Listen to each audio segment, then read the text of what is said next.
Welcome back here to Wake Up Call with Dan Tortora inside of the Cafe Cuball Studios. Proud to be here with you on youtube.com as well as facebook.com, both /WakeUpCallDT, facebook.com /LiveNowDT as well. That's where you're watching and listening, and you're listening around the world on mixlr.com /WakeUpCallDT and on WakeUpCallDT.com. You know that this is part of our exclusive multimedia marketing partnership with the Marywood Pacers. It's entitled Pacer Pride. And simply put, it's pride inside of all of those fantastic Pacers. Here with us from the president, Sister Mary Persico, to the executive director of athletics, Pat Murphy, as well as coaches and student athletes and beyond that. So with that being said, I am honored and very privileged to have the opportunity to have the exclusive first interview since his hiring with Matt Guinto here with us on Wake Up Call with Dan Tortora, the new Marywood Pacers men's soccer head coach. Matt, how you doing today? Good morning, Dan. Thanks for having me. I'm doing great.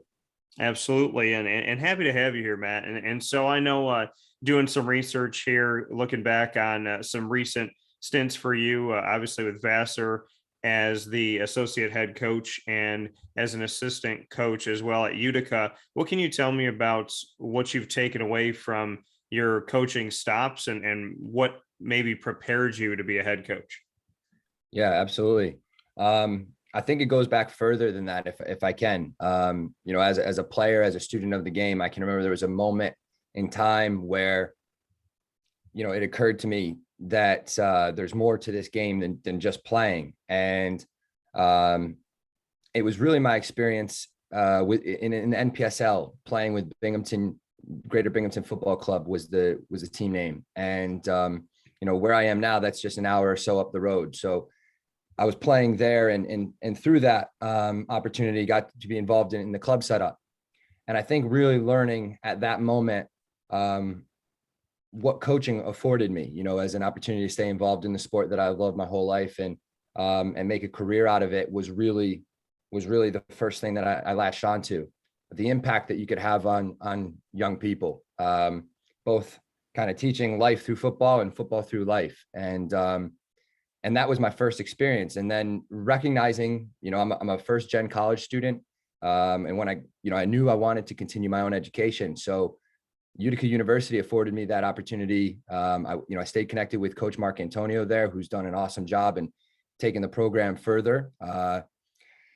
And yeah, he gave me the first stop, as you mentioned, and I was able to get my master's degree there while getting 2 seasons under my belt and learning from Coach Brian and, learning from the guys as well, because college is a different beast. And that experience kind of prepared me for the standards, the expectations, the difference in the way you coach. And when I was very fortunate, after a year and a half to jump off to Vassar College, I was working with a guy named Andy Jennings, who has since retired. Congratulations to him. I just want to give him a quick shout out on that. But this guy's been doing it for 40 some odd years. Worked in the England youth setup, the U21 setup when Wayne Rudy and Wayne Routledge were in the team. So when we talk about standards and expectations and knowing your craft, Andy was the bar. And so by being able to work under him and learn from him, it really prepared me, I think, for what it takes to be not only a head coach, but to be a successful head coach. And so those are the things I think, those experiences just provided me a great platform to learn a little bit, about the higher academic world at Vassar, a little bit more, around the middle of the way for Utica University. And I think where I am now at Marywood is a perfect, it's a perfect aggregate of those. So really excited. And those are the kind of lessons I think mostly that just prepared me, about what to expect and how to conduct myself as a head coach. You speak on, taking these pieces to form this foundation, right? To talk to these different people and have these different stops in your life that have helped you to learn what those pillars are as you put the house together of what it means to be a head coach. What are the pillars? Yeah, it's a good question. I know, the biggest things that I'll take away mostly from my experience, maybe a little bit in hindsight. So when I came into Utica, at Utica University, we were a team that, much like Marywood, as I'm coming into now, we only had 2 wins in the year prior, but there was a lot more quality, which I'm sure we'll get into. There was a lot more quality than necessarily met the eye or that was reflected in the results. Yeah. And And so I keep saying the word standards, expectations, but what it was organization, communication, discipline, leadership, accountability, all things that transcend sport. They were, and this is a, not to pick on this group, at Utica, but when I came in, we only had a 2.79 team GPA. They are very smart, very, very smart guys. Quickly, that went up to a 3.29. So you can increase it incredibly. And it wasn't that they got super bright overnight. They were already very bright guys. It was those skill sets, those disciplines that those are what takes, coaching and a program to the next level. So I would say leadership and accountability are probably the two biggest that when I went to Vassar, I noticed the difference. We had an unbelievable group of leaders. We still do in that team. I'm very excited for Coach Hood. Congratulations to him, who's been named as the new head coach there. And I'm sure that he and the guys will go very far. But I would say leadership and accountability. And if I can just add on to that, one thing that I've that has stuck with me from my experiences was we did a little bit of worked with a sports psychologist named Brittany during my time at Utica University. And we talked about the word grit and what it means. And one of those things that was so, I guess, we all know what the word grit really is, but it's difficult to define it. And what it is perseverance and passion for long-term goals, not being dragged away by all the distractions or not giving up when it gets tough and all of that. But as I said to my guys here at Marywood, this is a word that I think should be kind of representative, indicative of who we are, what we do. And even if which we did, we turned that into a bit of an acronym. So you asked about the pillars. I think a growth mindset, believing that, skills and development are not fixed. They're developed through challenges and failures and that kind of mindset. It just is a way to frame all of the experiences you're going to have and all the challenges you're going to face. R is as simple as respect. That one's easy. I is integrity. I think I was taught this recently by another coach who means a lot to me, TJ Kostecki from Bard. He's a guy who's helped me along my career the last couple of years. And, he told me, if you have integrity, nothing else matters. If you don't have integrity, nothing else matters. So, doing things the right way, being successful, but being successful the right way. And then lastly is togetherness, and togetherness more than teamwork, because there's, as NCAA has it, 90% of the time these guys spend together is not on the field. Yeah. So to be together there off the field and understand that when one guy moves in a direction, he pulls part of the group, and understanding that responsibility and that relationship and the importance of that. Those are all, that's a lot there, but those are all kind of the main staples, the main principles, that the pillars of the program, which will hold us up through all the difficult times. Here with you in the exclusive first conversation since his hiring, Matt Guinto, here with us, Marywood Pacers men's soccer head coach, here inside of this edition of Pacer Pride on Wake Up Call with Dan Tortora, inside of the Cafe Kubal studios. Matt, you got hired, and within just a few days of being hired, Marywood had its largest fundraiser as a school, and with Marywood Giving Day happening here on March 30th. And so 24 hours, the goal for Marywood as a university was 75,000. Then during the day, they said, okay, let's make it 125 since we hit it. They more than doubled that at over $156,000, over 1,400 donors. I saw that the Marywood men's soccer team had a pretty high goal and went out there and took care of business in such a huge way. How did you come onto how did you go out there, interview for a job, obtain the job, and then have, Pat Murphy say, hey, well, you know what, coming up here, we're going to have Giving Day and they can give to the program. How did you find a way in such a short amount of time to corral a hope and a desire and a want to help the program when you were just walking in? Because I saw how successful the Marywood men's soccer team did in Giving Day, and I want to congratulate you for that. Thank you. Yeah, no, congratulations to the guys and all of the parents and their friends and family who did donate. Thank you. And as you say, we did extremely well, both as a university and as a program. A couple of things that I would say go into that. First, again, my experiences come into play here. When I first joined with Andy at Vassar, my first experience was also a major fundraiser. And, that was my very first, maybe 3 days into that job, we had a massive fundraiser. But I look at anything, it's a competition at the end of the day, and I want to win. And, getting the guys, the benefit of what I see here at Marywood are these guys are ready to take that next step. They're chomping at the bit. So it wasn't much work to inspire them or instill some hope and desire in them. They had it. It was just tapping into it. But the thing I think is most important is I was honest with them. I was open and transparent. This is their program. I may be the head coach. I may be at the top of the pyramid, so to speak, but ultimately this is their program, and they need to feel that ownership. They need to feel that sense of responsibility that, and I said to both them, and I shot out a parents email also, it's important to know what your program looks like and what the money means. And so as I explained to them, our budget, which Pat gives us, will always afford us what we need as a program, the prerequisites, the balls, the cones, the bibs. We'll never struggle for those things to run a program. But what fundraising does is it doesn't get us what we need. It gets us what we like, what we want. And that could be a goalkeeping coach, a strength and conditioning trainer, Instad, other gear and equipment that elevates these guys' experience and what they take away from here, the amount that it gives to them. And we only do that if we work hard at this fundraising. And so that was really the main message that I sent. And I think them knowing what it did for them, what it meant for them.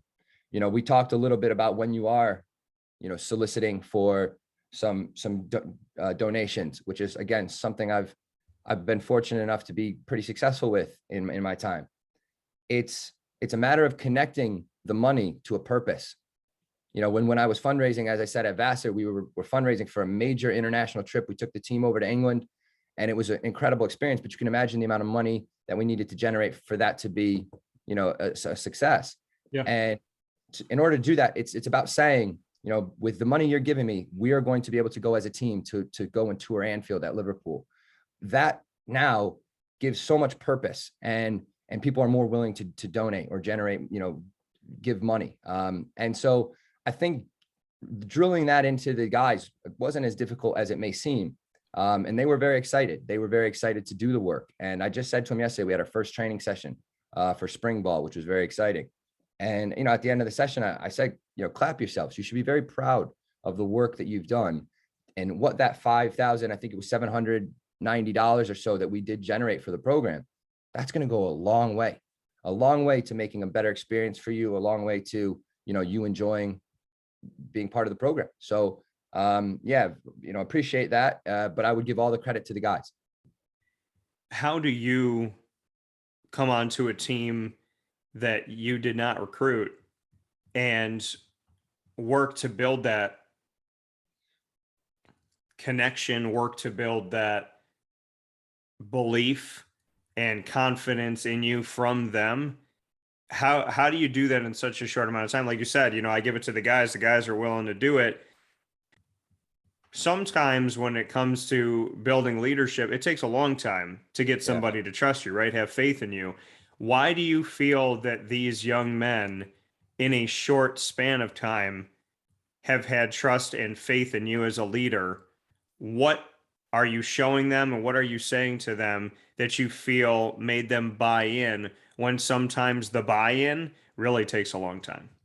Yeah, absolutely. It does. As they say, Rome wasn't built in a day. I don't know that I've done anything uniquely special. I've been hyper prepared. This is something I've been working toward, this moment in my career, in my life. I've been working toward for many years, even before Utica. And so it was about focusing all of the work I've done and preparing, what I thought were the major, as you said, pillars, or as the major first steps. As I came in here, we had a team meeting, and I was transparent. I was honest with them. I addressed the elephant in the room, which is, and you alluded to it, getting anybody to buy in and to trust is always difficult, particularly when some of these guys, the seniors, have had 4 coaches in 4 years. And This is a program that had been crying out for stability. And that's, we've had some good coaches here. Coach Hunter last year did a great job. And as you said, recruited the guys that I'm coming into. Before that, Coach Velasco, who's now over at King's College. So we've had some very good coaches here, but the stability and what I said to them was, and it's a bit like you're in a relationship and you invest yourself into that relationship and you love and you do everything right. But you get your heart broken. And then the next year you get in another relationship and you go again.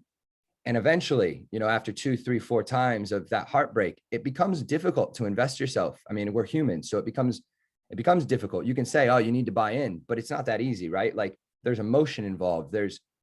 You've been burnt by the stove, and you're a little timid. So what it was with them was addressing that, accepting that, and saying, I don't expect you to, buy into me overnight. But if we want to go the direction that we all want to go, there's only one way, and that's together. So it was, being honest and open with them. In addition to the team meeting, having individual meetings where I just get to know them as a person. That goes a long way, because that's how you start to develop a little bit of an identity between each other and that trust, that relationship. They know why I'm here. They know that I believe in them. That was one of the main reasons I've come to Marywood, was when I did my research and I looked at the conference, the program, the school as a university, the department as, run by Pat. There's so much here. There's so much here. And I think we have a very high ceiling, even within the group we currently have. And of course, every year, just having come back from Jefferson Cup, every year we're looking to add to that. We need more depth. That is something we do struggle with, having enough guys to train 11v11. But I think by being open and transparent and honest and addressing the realities, the objective truths of this position, of these guys' career, and what we can get out of them, the hope for them. That was, I think, the biggest thing in this first week or so. But really, it's I think yesterday, the success in the giving day and training yesterday were probably the biggest 2 things, because now they see what's there. They understand who I am. They understand what I'm about. The behind the scenes of giving day were emails from me to the group to me, sharing that excitement, adding some personality, adding a little bit of a competitive edge and an attitude of, we sent out the clip of Conor McGregor's post-match. We're not here to take part. We're here to take over. This is an attitude. It's a mentality. Will it happen overnight? No, but we've got to believe. There's no point in not believing. It's easy to not believe because of what we've been through. But we have to believe. And I think that was all. It was really nothing special. I think just open and honest with them and accepting that they are where they are and I am where I am. And together we're going to go forward. Matt Guinto here with us in this edition of Pacer Pride on Wake Up Call with Dan Tortora inside of the Cafe Cue Ball studios. Matt, as you said, the cupboard not being left bare from Coach Hunter that was with the team last season. What do you see from these gentlemen that are here? Like you said, you've gotten to work out with them and gotten to, get a little bit there in front of your eyes and to kind of, gauge where certain things are at. How do you look at the cupboard? When you came into this house and they said, hey, you're going to be living here now, the former owner left all this stuff here in the kitchen, and you open up the cupboard to see what you're going to eat for dinner. What's in that cupboard? Way more than you'd expect. Way more than you'd expect. And I think that's the expectation based on the record, which can be very misleading. Of course, as I've said, the word deserved means very little in our industry, as in athletics. You get what you deserve. If you don't score the goal and you lose the game, then you deserve to lose the game. But I think if you look at that a little bit more abstractly, if you will, I watched a lot of the footage before I even accepted the job. I had conversations with Coach Hunter. I had conversations with Coach Velasco. So even with speaking with them, I knew the bones were really good. I knew that we had a great core and we could do a lot quickly. But when I got in there, even more so was the quality. And so I use that word deserved. I watched those games, even in the games we lost, you would probably say we deserved a bit more from the game. Ultimately, we don't, because we didn't. But there's a ton of guys who can really play. And that was evident last night. I mean, there was a moment I got very excited because, not knowing exactly what to expect until you see it for yourself. And I can tell you that both of these guys have brought in some very quality players. We've got a player in you know, I don't want to name individuals, but we've got a couple of guys that should be thinking about, you know, continuing to play at in some capacity and some level after college. Guys who should be thinking very optimistically about what we can do as a group, you know, this upcoming fall. There's a lot of talent in there, Dan. There's a lot of guys who are really about it. I think that's probably the greatest compliment I can give both Coach Hunter and Coach Velasco, is that the guys they've recruited, you know, as they describe, some of them are dogs, man. They love to work. They love to get after it. They want to be successful, and they're willing to do all the work. Yeah, I think for them, it's just been about finding a bit of a footing because of all of the change and the inconsistency, and being able to develop to a style, to an identity, to a position for some of these guys, and then build on their skill sets. I think that's what they're dying for. But in terms of the quality on the field as soccer players, fantastic. The only thing I think that probably outshines that, we got some really awesome guys, some really awesome people, which of course, as you're looking to build a culture, you know, that's where it's really important. These guys, as I brought up the word integrity earlier, these are guys that are going to compete. These are guys that are going to push themselves to be as successful as they can, but they're always going to do it with a good demeanor, with a good attitude, good people, you know, good personalities. So I you know, as a guy myself, who I don't want to be around, you know, guys without personality or people who don't, you know, match my values. And so I feel very at home already with the guys that we have in terms of their desire and attitudes. And of course, like I said, the quality of who they are. Last season, a highly penalized team. How do you address that? Yeah, that's definitely where we need to improve quickly was our discipline, you know, and I mentioned depth earlier. You know, that didn't help us. You know, there's going to be plenty of adversity that we will face as a group every year. So-and-so has class, or this, you know, family member, you know, has something that's taken them away from the program. So we're missing so-and-so, you know, injuries inevitable from time to time. But the things that we can control is the way that, you know, we respond to certain situations.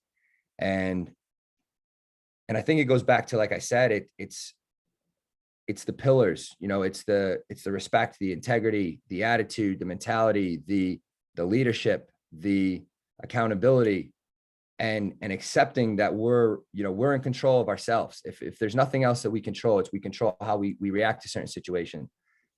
And when, you know, it's going to get heated, it will get competitive, it will get intense. We just have to have our heads about us. We have to be, you know, mature. We have to keep our minds, you know, I threw this out there yesterday, who I got from a coworker many years ago. Don't sacrifice what you want the most for what you want in the moment. Sometimes in the moment, some guy's mouthing off and you want to get in. That's just petulant. That's just immaturity. And we need to be better than that. If we want to be in the finals, we know that we need everybody on board to get there. We can't be getting into disciplinary trouble. And so that's something we're very focused on. You know, we've already talked about it as a group. You know, my job as a coach is now to continue to hold them accountable to that standard, you know, and make sure that as a group, we're all moving in that direction. But, you know, I look at Vassar, you know, my experience at Vassar, we had some card issues coming when I came into the program. But as you look at this past year, I think we were second lowest or tied for lowest in terms of cards for any team that made the postseason, which means you're playing more games, which means you're going further. And I think that speaks to the fact that you don't need to, you know, be in all of those, you know, card getting situations to be successful. You know, most of it is avoiding those situations. But it's a maturity piece. It's a bit of, I think, the stability of having a coach who is going to continue to hold them accountable to that will help. But they know this isn't news to them. This isn't a surprise that this is where we need to improve. And so it's about them making the decision and being mature, deciding that it's better to, you know, let that guy mouth off than to get involved. And those will be learning lessons, you know, that we will learn. I'm sure at moments we'll learn in a painful way. And other moments, I'm sure we'll learn in a more supportive, positive way, but we will learn. Why for you did this opportunity at Marywood University make sense? You and I are both natives of Central New York. We'll talk about that momentarily. I saved that, to the latter part because, you got to put the most important up top. But, That's right. but, but looking at the fact that Marywood University had this vacancy, why pursue Marywood? Yeah. Honestly, I'm a first time head coach. So as an associate head coach at Vassar, it was a very, the program was very, what's the right word? I want to make sure I use the right word here. Collaborative. Everything that we did, Andy and I shared. And that was a real compliment to Andy because, of course, some guys, there's ego, I've been doing this for 40 years and there just wasn't, there wasn't with Andy. He made it very clear. He wanted a coach who was not going to agree with him on everything, who would offer a different opinion, who could stand on his own 2 feet and contribute. And that was, that was the difference in a way,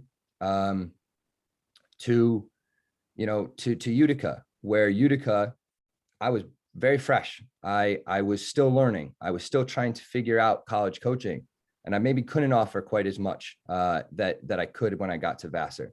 But because Andy was so collaborative and I got to take on board all of these different experiences, I felt prepared to go and try my own hand. But I knew that when I was looking for a program, the quality of the program, like I said earlier, the kind of the infrastructure, the bones of the program, will I be able to recruit there? Yes, definitely in Marywood. We have some incredible programs. We have an incredible campus. The athletic facilities are beautiful. There's a lot of positives that, again, maybe you don't intuitively know about, but my job as a recruiter, as a coach, is to connect guys to this opportunity and let them see what's here for them. But between architecture, nursing, PA, exercise science, we have so many programs that are all quality programs. And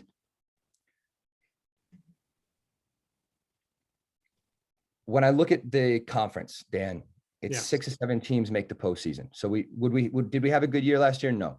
Two wins. Nobody can say that was objectively a good season. They still made the postseason, which is incredible. And as I said, when I watched the film, I watched us play against the eventual champions of the conference, Cabrini. And, we played them to a 2-1 loss here at our place. And we had 3 goalkeepers playing 90 minutes.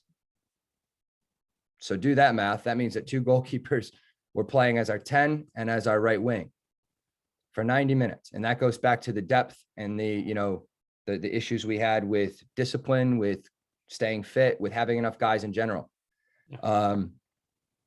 But you think about that. We played with 3 goalkeepers and only lost the game by a goal. And as I watched the games, it just felt like this is a program that I can take because I identify with a lot of the same with the players, with the way that they played. And I thought immediately, this is a program that needs stability, needs a direction, needs an identity. And I knew those were things that I could provide. I felt confident in that. And so this spring, what we're really working on is establishing that identity, looking at the 4 phases of play and making sure that we're really solid in each of those. What are we doing when we have the ball, when we turn it over, when we're defending, when we win it back? How are we going to behave? How are we going to attack those situations?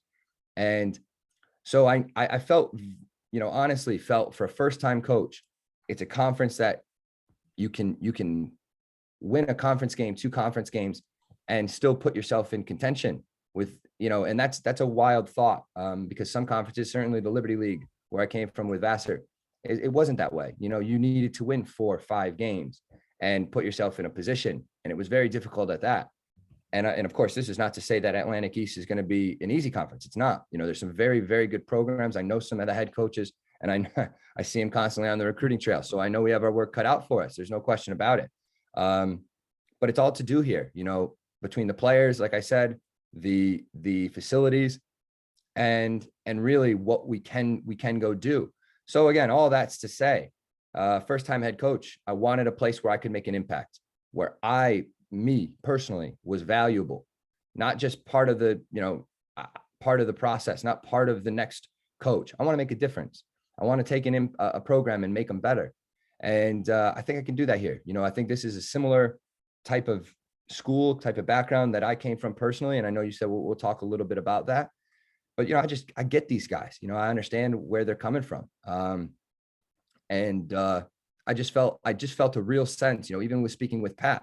So I don't know, I'm sure you do know, but Pat played soccer at Marshall, the national champs now. So, to have an AD who is a soccer guy, that helps, that connected me a little bit to the program. And overall, I just felt a real sense of optimism when I left here. When I interviewed here and I left here, I thought, there's so much more than meets the eye. And man, this is a place I could see myself at. And I think that we could do well. The guys in the search committee were three of the guys that, I now know quite well. I didn't know at the time, but immediately could sense, oh, these guys are ready to do it. These guys are really about this. So that excited me. So for those reasons, that's what connected me. And I felt differently about this position. I will say this isn't the only offer I had been fortunate enough to get, but it was the one that connected me to what I valued and what I thought was important and where I felt I could be of the greatest impact. So yeah, that was the major reason of why Marywood. So Matt Guinto here with us on Wake Up Call with Dan Tortora, Marywood Pacers men's soccer head coach, coming into his first season as a head coach. The excitement of getting to have a program and call it your own. Bring me into that piece of it all. The fact that, this is going to be your first baby, your first kid, right? And you talk about sustainability and longevity and whatnot, and the young men in this program not having a consistency and a coach from season to season. So as much as you're becoming a head coach for the first time ever, how excited are you for that moment to finally be a part of your life? And at the same time, just the build at Marywood and the fact that, this to you is not simply just, oh yeah, I'll give it a season. Yeah, no, exactly. The first thing is there's so much work, man, that goes into this career, and it's such a grind. The recruiting trail, like we said, and the practice. I mean, it's everything. It's a grind, and this isn't exclusive to me by any means. This is every coach in this industry. So, you do all that work, and when it finally happens, when I got that phone call and when you get the offer and, when I accepted, my first thought was my family, was my parents, the amount of sacrifice that they've put in throughout their lives, throughout my life, which ultimately has all brought me here. And that fills me with a lot of pride, but also a lot of motivation. Because, okay, it's one thing to arrive. Now it's another thing to be successful. Yeah. And so I know, and again, there's no disillusions. While I'm excited about the core, while I'm excited about, like I've said so many times, the bones of the program, we have a lot of work to do. We have a lot of work to do. I've made that clear to the guys, but that work is an exciting challenge. It's if we're not up for that, then maybe we're not maybe we're not in the right industry. Maybe we're not in the right field, because that's what this job is. This job is constant evaluation, constant development, constant movement and progression forward. If you're stagnant, you're moving backwards in this industry, in this field. So we need to, and we have hit the ground running and really develop. And as you said, and as we mentioned earlier, it's not going to happen overnight. Yeah. There's no way. We have to be measured and methodical about the amount of change that we try to implement, how quickly. In recruiting, we want to add depth, but if we bring in 25 guys, the soul of the group is no longer a Marywood soul. It's different. And what does that do to the culture? What does that do to the team? There's a lot of those sort of decisions. And sometimes, you make a best guess and you push on with an idea that you decide is what's best, but you aren't sure. You aren't sure. You kind of, hindsight's 2020. Sometimes after you go, I wish I would have done this, but I think, you make the best decisions with your heart that you stand by, and that's all you can do.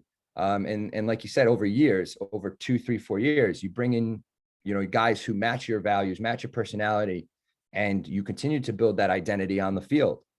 And that's the building process that you said over time. Having, like you said, having a program that's mine, it's not something that I necessarily even view as mine. Because I certainly am not the one kicking the soccer balls. I'm not the one. It's theirs, it's ours, and we make decisions, we collaborate, we discuss, everything. Every part of this program is up for discussion in a sense. Ultimately, the buck has to stop somewhere. Yeah. And that's where, my coming in confident in what I'm about and how I want to conduct myself or how I want us to be as a program. That's important because I'm not, ultimately I know the direction I want us to go in. But when you think about building a program, you need to make it reflect you. And that takes time. But I would say that there's just tons of excitement for the challenge and optimism that the work we need to do is work we can do. And well, anyways, we'll see what comes from it next fall, of course. But I couldn't be more optimistic at this time. That coming from Matt Guinto here on Wake Up Call with Dan Tortora inside of our Pacer Pride special, celebrating the hiring of the Marywood University Pacers men's soccer head coach here and taking us into a new era with Matt Guinto. Matt, before I let you go, as we alluded to before, you and I are proud Central New Yorkers. And coming from Central New York, I went to Marywood University. I am more than happy to tell them about upstate New York and Central New York and just, coming up here and looking for talent and whatnot. You and I spoke off the air about having a connection, obviously, here with schooling and with understanding a lot of the similar places like Eastwood and whatnot. What can you tell me about Central and upstate New York pride, in your opinion? Yeah, sometimes you wonder why where it comes from, why it's so strong. But I think I'll tell you, one thing is the winters. The winters are tough and a lot of snow, as you know. But I think that adds a little bit of edge, a little bit of a mentality to most people. And, yeah. Whether I can remember in high school, the amount of support around, I don't know, Syracuse University basketball, this is, again, telling our age a little bit, but, remember when Carmelo brought us, with GMAC and all them brought us to the title, and the amount of pride around that university. And that was something that really kind of was I don't know, it stood out to me, that level of pride, which you see every day on television in the soccer leagues around the world. But in general, I think if you're from Central New York, and I would say this extends as far as Utica, for me, it's really Syracuse, of course. But there's just, where you're from. That's the biggest thing is I go home to that area, and it's an unbelievable thing to see people I grew up with still in the same house that their parents owned. My parents owned the house that my grandparents lived in. Yeah. It is very much that type of place. People from all different backgrounds, all different ethnicities, nationalities, walks of life. It's very much a melting pot, and it creates just a very unique and special identity.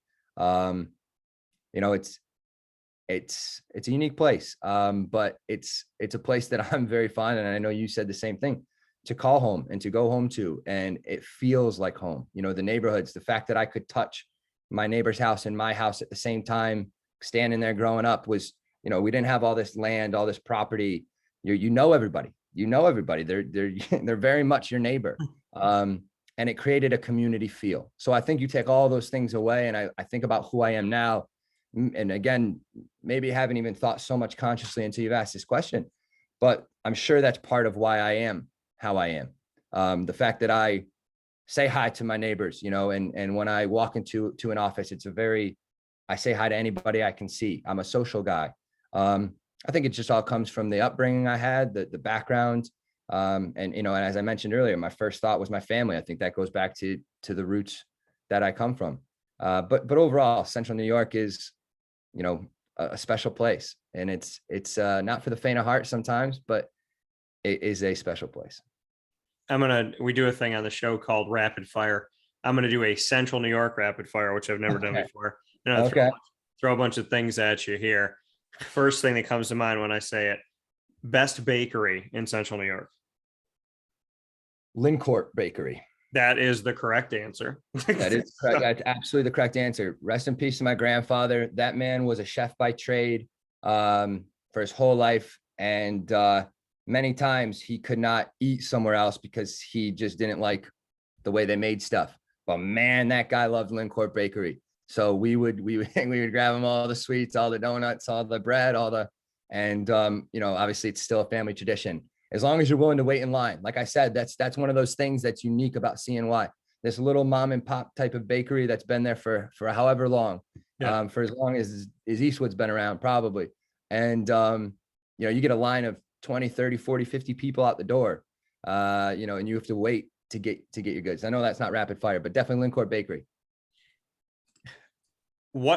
How would you describe the word kiglee to someone who is not from Central New York?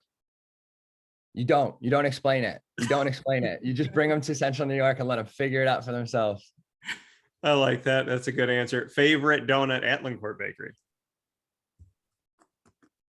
This is probably one of the toughest questions you'll ever endure in your life. Yeah, it is. They have the really good, what is it? I think they have really good apple fritters, but they also have very good peanut donuts. And I know I like the peanut donut. But that is a tough one. I mean, the Half Moon, of course, because that's a Central New York originated thing. I think that's out of Utica originally. I got to go with those three. Yeah. And I'm still very concerned about the people of Long Island that refer to them as black and whites. They're called Half Moons. I'm glad you know it. We can't save everybody, Dan. No, you can't save everybody. Try to save one or two. Best restaurant in Central New York. I don't want to be the guy who makes it easy, but there's something special and unique, I think, about Dinosaur Barbecue as we think about Central New York. That's just such a staple. I'm sure I'm overlooking one or two other very big ones. Possibilities is a great restaurant. Mother's Cupboard, known all around the world. Mother's Cupboard is one of those as sweaty spoons. I know it's greasy spoon, but when I was really, really little, I didn't understand the difference. And my dad and we used to go there all the time before it got on diners, drive-ins, and dives, or whatever that is. And then, of course, it became very popular. But yeah, Mother's Cupboard, Eastwood, absolute class. Been there for a long time. Favorite place to go in Central New York when you just want some peace? Where would you drive to? Yeah, so funny answer. So I graduated from Manly's Pebble Hill. Yeah. And I look back on those memories. Not everyone looks back on high school so fondly as I do. I couldn't have enjoyed my experience more. The friends that I had there, just every day going to school was such a blessing. I was so excited every day. And they're, still going back toward that campus, going back to spend time at the places I spent with my friends back at that time brings me a ton of peace. Whether it's the, Wegmans and DeWitt, which is, not where most people find peace because it's an absolute zoo over there. Always. But but there's something, particularly as you get later at night, there was not many places open in Syracuse, as a young kid. And it was like, I'm looking to do something. And we would just go and, it sounds so boring, but hang out at Wegmans. We would go and sit on the playground at Moses DeWitt, just down the road from Manly's Pebble Hill. But we spent time together, and that was all that we were really looking to do. But so I would say those were the places that kind of bring me a little bit of peace. Right. And Manly's Pebble Hill is right by the longest standing Carvel franchise in America, Carvel DeWitt. So I have to ask you this: favorite ice cream flavor? Gosh, you are hitting the big questions. Funny, the leadership stuff. It's like, that was easy. You got minutes of stuff to go off of. You're just from the heart. This is everything I've learned over the years. Favorite ice cream? You're like, I'm gonna need about 5 minutes for this one. Yeah. I mean, just not to be boring, but I do like a simple chocolate chip cookie dough. Okay. It's just as steady and consistently good, and no matter That's where my you go. favorite. So that is also the correct answer. So I'm good. I'm getting 100 so far. Best thing to get at Wegmans, like best thing to order. Wow. Couple of go-tos. You know, the sushi is very good. It's a slept-on product that comes out of Wegmans. You know, True. you're gonna get Danny's favorite. Shout out Danny Wegmans. I don't know him. I don't know why I shouted him out. But he makes a heck of a sub. I love a Danny special. Danny's favorites, I think, is what it is. Yeah. And then, of course, back when Wegmans still had the bulk candy foods, you know, just being able to go and grab a bunch of sour candy. I'm a big sour candy guy. Yeah. Load those bad boys up and, you know, keep it in the car for about a week.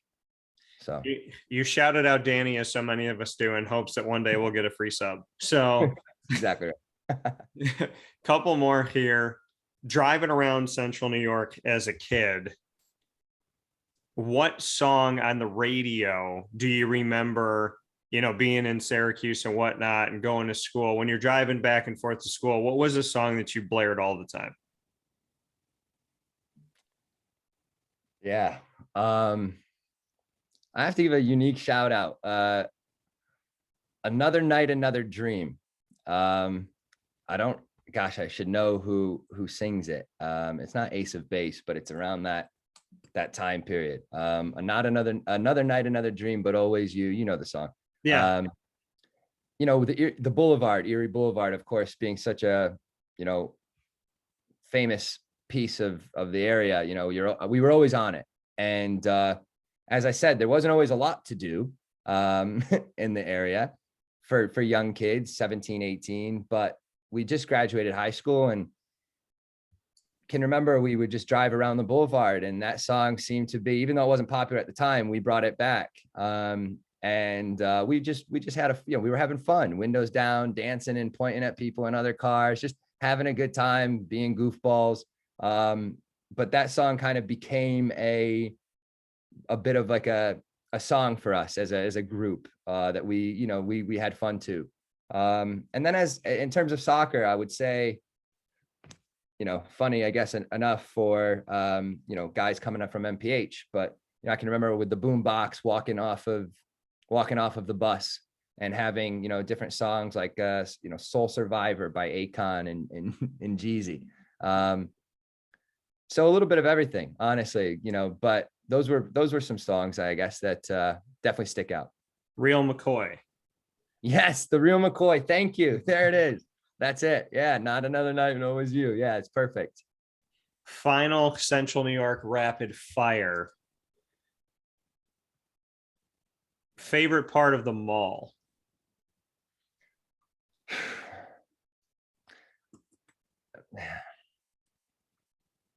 Because you got to go back to Carousel Mall now. Oh, that's exactly what I was just doing in my head, was like, when you say mall, I know you meant Destiny, but in my heart, when I was growing up, it was all shopping town.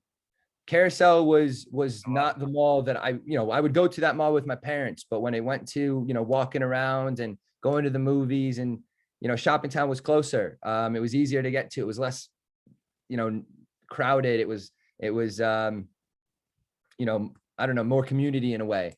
Yeah. So I spent some time at shopping town, which, you know, as you know now, I think is fully closed. I don't think there's much in that mall anymore.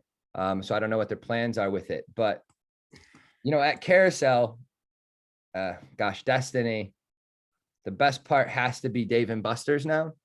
Yeah, I enjoy the Dave and Buster's environment. So I like that. I also think Funny Bone is a cool spot. I don't know if you've been to Funny Bone yet in Destiny, but, you know, have dinner, have a drink, and enjoy a stand-up bit, you know, that's very fun.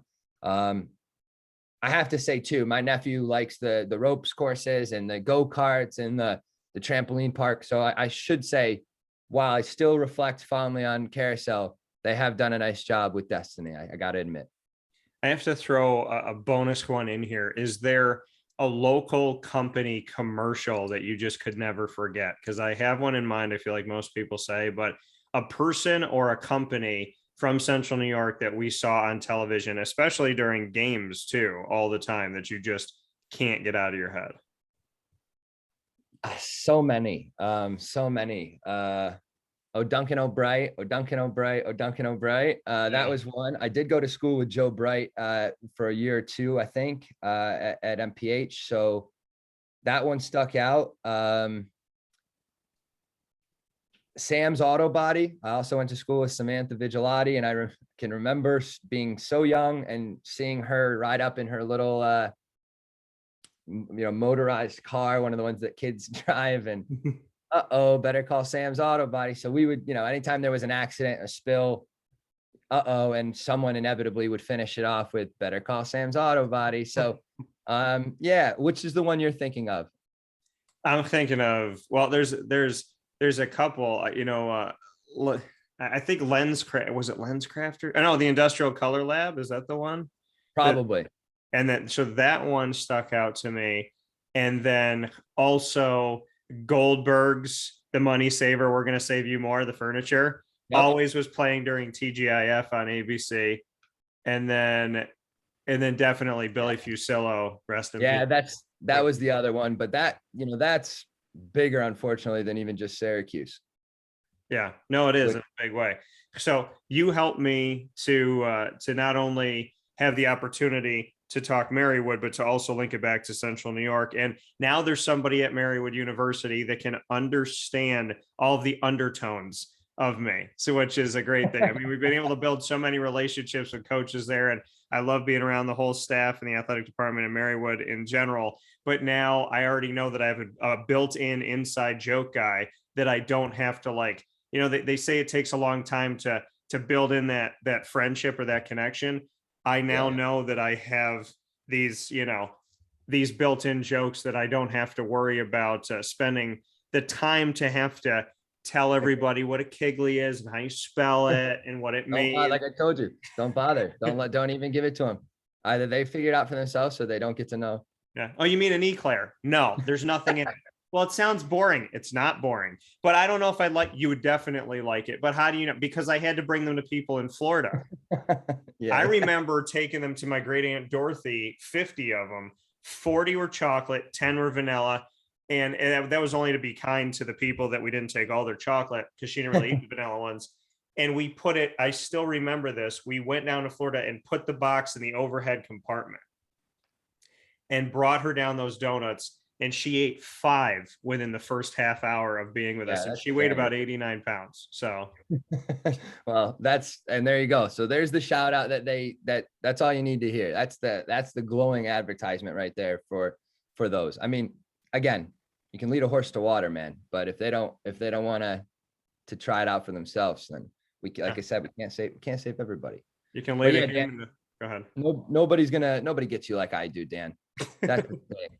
Nobody understands you like I do. And so I can imagine we'll have plenty more CNY calls throughout the years. Yeah, you get me. So with that being said, Matt Guinto, proudly as the exclusive first conversation since you were given this opportunity here at Marywood University to become the men's soccer head coach, I want to say congratulations. Thank you for an opportunity to have an unedited, unfiltered, just true look at who the head coach is of Marywood Pacers men's soccer now, and what the vision is. I am very excited and invigorated by this conversation. I know that's a word that we've talked about recently here. So I look forward to everything you're going to bring to the table. And I very much want to say officially, congratulations. And I cannot wait to see what you do. Thank you, Dan. Yeah, I really appreciate you having me on. And yeah, just couldn't be more excited myself, and love to see you, of course, at a couple of the games and have maybe a chance to get a couple of guys on the show. I don't know if that's something we do, but really appreciate you having me. And it was a great, fun conversation this morning. So thank you. Yeah, absolutely. Thank you. And we'd be more than happy to not only be out at a game, but to also make sure that we have these gentlemen representing your program on the show. Brilliant. Love it. Awesome. Thank you, Dan. Thank you, sir.